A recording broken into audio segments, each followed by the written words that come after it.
Part 3, Chapter 2. This chapter deals with Winston's initial torture. He goes through two phases. The first phase involves constant beating. It would be kicking, clubbing, punching, but go on for either hours or minutes, and there would always be breaks that were different sizes. This was so Winston would confess to things, even stuff he didn't do. Sometimes he would hold out, sometimes he would confess even before they started, sometimes they would feed him food or send him to barber. Then his interrogation switched to these party intellectuals, men who made him sit for hours answering questions.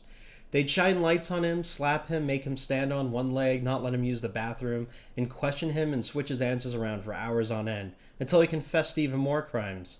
Spying, passing out pamphlets, trying to assassinate party members, a whole bunch of stuff. Then he's pulled into another room. He's lying on a bed, tied down, and O'Brien enters. He notices that O'Brien's old.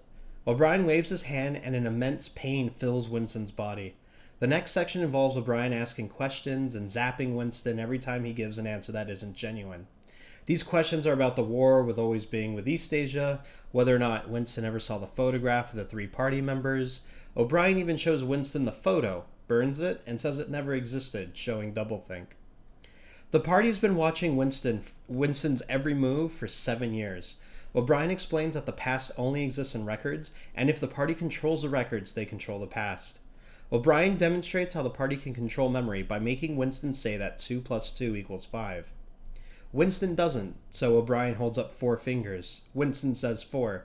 So O'Brien uses the machine to induce so much pain that Winston's eyesight and reality start to fade, and he no longer remembers how many fingers he sees.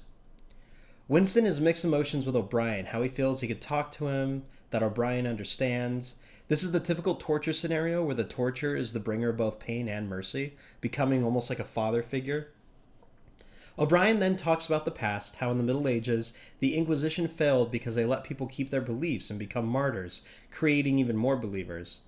Then in the modern era, the Nazis and the Soviets failed because even though the accused would say they no longer believed, in their hearts they still did. O'Brien says that the party means to change the way people think and feel. He says that Winston will be forgotten, no records of his existence in the past or the future, and no one will ever know his name outside his own life. Winston asks if he's going to go through all this and vaporize him, then why even go through the torture? O'Brien says because Winston must be one of them before he's purged. Winston is then hooked up to another machine that is connected to the temple in his head, and there's a bright flash and Winston feels as though some of his memory is missing. O'Brien begins questioning again, and Winston's unable to remember and even believes O'Brien on some points. Finally, Winston asks O'Brien about Julia. O'Brien says Julia betrayed him right away. He asks if Big Brother exists, and O'Brien says of course, and that he'll never die, because the party says so. He then asks what's in room 101. O'Brien says you already know. O'Brien raises his finger, and then the doctor injects Winston, and he falls asleep.